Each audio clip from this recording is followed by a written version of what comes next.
everyone, Carl here with Literate Lessons, bringing you a deep dive featuring Hariyama. Hariyama won our poll on Friday, and if you're interested in voting on the next one, it should be live right now on our Twitter over at LR Lessons. So Hariyama is a fighting type Pokemon that we haven't seen a little bit of since Sword and Shield came out because it wasn't included in the regional decks or introduced in any other expansion DLC, however you want to call it, since then. But Hariyama has a very storied history throughout VGC, and it was kind of a shame not seeing it in Sword and Shield. I think it would have had a very fun and unique spot in the format, especially with as a Dynamax Pokemon. But before we get started on Hariyama, make sure to hit that like button, ring the bell, hit that subscribe button, and all that fun YouTube algorithm stuff, and leave comments down below who you want to see me cover on Deep Dives next week. So one of the cool things about Hariyama is its just overwhelming bulk and attack. Base 144 HP and base 120 attack means that you are hitting for a lot and you are taking a lot usually. Granted, this is kind of balanced out with the 60s in the defenses. However, you can easily help Hariyama stay alive a little bit longer with things like residual healing from Life Dew. You could play leftovers, or you can look into redirection or screens. There's a lot of things that Hariyama gets to do and can overall just be benefited by. The big things that Hariyama does though are things like Guts and Sheer Force. Both of these abilities are very, very powerful, depending on how you utilize them and in what way. Granted, Hariyama is not the best Sheer Force user we've ever seen. I think you only have maybe a small handful of moves that benefit from Sheer Force, so we see a lot of Guts sets a lot of the time. There's also an argument for thick fat sets if you're looking for a more utility-based thing without Guts, or Sheer Force for that matter. That's always an option, but it's very, very uncommon. Hariyama has a very storied history in VGC. It was super common in the less powerful formats. I would call them less powerful. They're not restricted and have legends in them and just do stuff like that. As its utility and kind of just niche role as just this really slow, bulky attacker with a whole bunch of with a really high ceiling, made it a very powerful ally for a lot of teams. If you think about how Hariyama works, a lot of the time you pair it alongside Trick Room, use your Fake Out or you to protect on turn 1, get your burn off, and then just go to town. And that was quite the common thing back in the day too. We didn't really have a whole lot of branching out of what Hariyama's doing in doubles, mainly due to the fact that it's such an offensive based Pokemon that it made a powerful ally that could usually help set up and then take out Pokemon. It helps you get your stuff into place using Fake Out and drawing attention to it, and then you get to take advantage of the Trick Room that you just set up because your base speed is garbage. So then you just get to blow through Pokemon, use Guts boost to close combat, Guts boost to knock off, and just blow people up that way. As the format scaled in power level though, as we saw the Tapus come in, or the Therian forms, Landorus Therian was a big thing back then. Hariyama unfortunately gets pushed out. Its base total is just above 450. I remember if I remember right, it said 474 on the page. And there's just better options.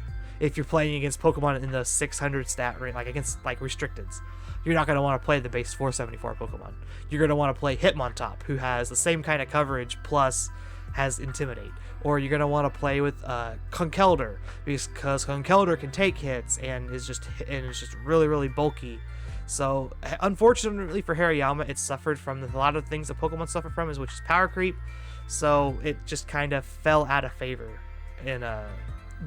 before going into Sword and Shield. Common partners for Hariyama usually include the Trick Room mons. You see things like Cresselia, Gastrodon, Heatran to an extent, Arcanine, Raikou, and stuff like that. Usually the common Pokemon, because Hariyama is so common, are the partners you see. Some not so common partners though are things like Tyranitar, Slowbro. Those are some weird niche picks that we're seeing rise up in the format.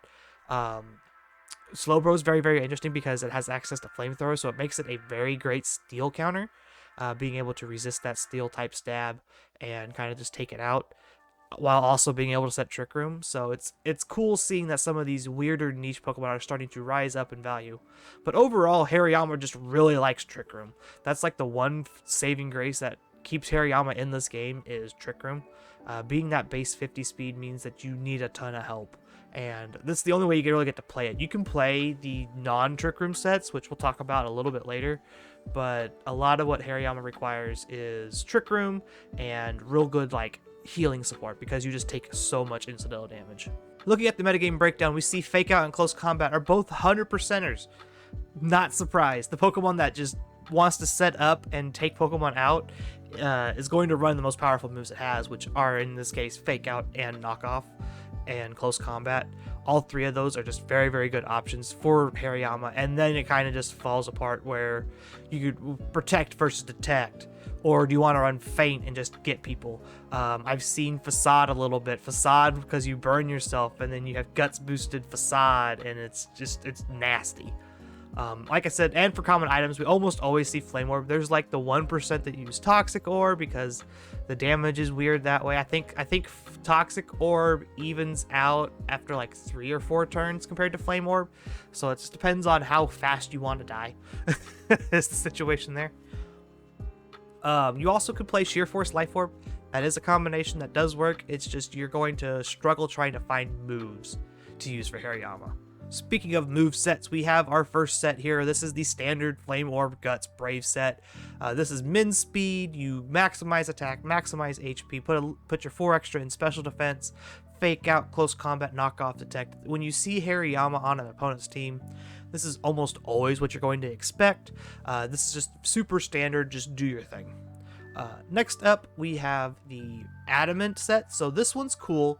You still are 0 speed investment, so you can play under Trick Room really well, but you outspeed opposing Hariyama, specifically so you can click Fake Out in front of them and either stop them from hitting Fake Out onto you to stop their Trick Room, depending on how your teams want to play.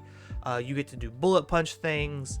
So you have a little bit more onus on you to have a little bit more speed investment because you have that priority. You want that priority in your favor.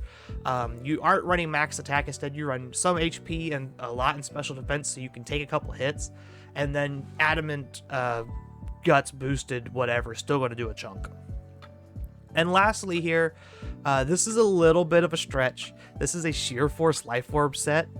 This one is max attack with good special defense investment, a little bit of HP investment, and then some speed and some defense. Again, you're wanting to play that speed game, get a little bit faster. This one's not min speed in any kind of sense. This one's probably running 31 IVs in speed. You want to be a faster Hariyama, try and pick up KOs. Force Palm is really cool because it's boosted by Sheer Force, which I think boosts it to 90, so it's just under cross chop range, damage range if I remember right. Poison Jab, also another boost, and then Rock Slide gets that boost as well, which is also spread. You hit every weakness that you could ever worry about in Fairy and Flying and Ice, and there's a whole lot of Pokemon types that you hit with this, and I think this has its place, but I believe the Fake Out sets are just better. To note here, the reason we aren't running Fake Out, Sheer Force Remove is affected by Fake Out, which means you don't get the bonuses. So definitely can't do that. Do not Sheer Force Fake Out. You will be very sad. Playing with Hariyama is very, very straightforward, I feel like. A lot of the times you're just clicking Fake Out, setting up Trick Room, and going to town, hitting Close Combat or Knockoff or whatever options you have for attacks in the situation. Mainly due to the fact that Hariyama abuses it so well. Like we've been saying it over and over that this is the best way to use Hariyama. It's not the only way to use Hariyama. Outside of Trick Room teams, it has some good utility to help the faster teams play against Trick Room. Like we saw, you can do the speed creep thing and stay ahead of opposing Hariyama to stop Trick Room because your Fake Out's going to go before their Fake Out. So you get to play that mind game of whose Fake Out's going to go first kind of situation. Beyond that, you get things like Whirlwind, you get access to Helping Hand and some fun stuff like that. So Hariyama has a lot of other tools to help push other Pokemon around it up as well, while still being able to deal that massive damage threat. And while I was doing all of this research, I kind of got the idea, just like looking at Fake Out mons in general, and Hariyama's a lot like Incineroar. Like, if you think about it, like in Sword and Shield, Incineroars are all speed creeping each other. You want your Fake Out to go first. You want to be able to move ahead of that Pokemon. And Hariyama is so common on these trick room teams that it's kind of doing the same thing. You kind of just want to speed creep because you want to be faster in the mirrors. Especially on Pokemon like Hariyama, where you can use knockoff to get an advantage that way, or make sure your fake out goes before theirs, things like that. If you knock off an opposing Hariyama's Flame Orb, they're not going to get that back. There's no guts boost for them anymore, and now your Hariyama is set up for success while theirs is lacking behind. So that's kind of just like the thought process I had just like while doing this research for this, is Hariyama and Incineroar are very comparable in a lot of ways, even though they're on kind of different ends of the spectrum when it comes to like typings and overall utility and stuff like that. And with that being said, I want to thank you all for hanging out and listening to me ramble about Hariyama this week.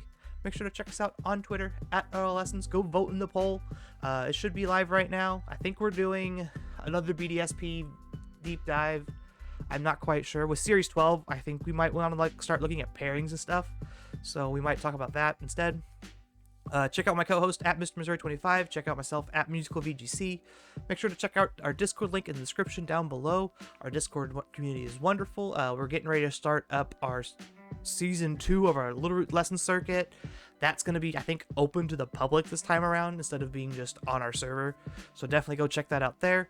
And remember to hit that subscribe button. Ring the bell for notifications for when new videos go live. Leave a comment down below. It helps us out a ton. And we will see you all on next Friday with another deep dive. Bye, everyone.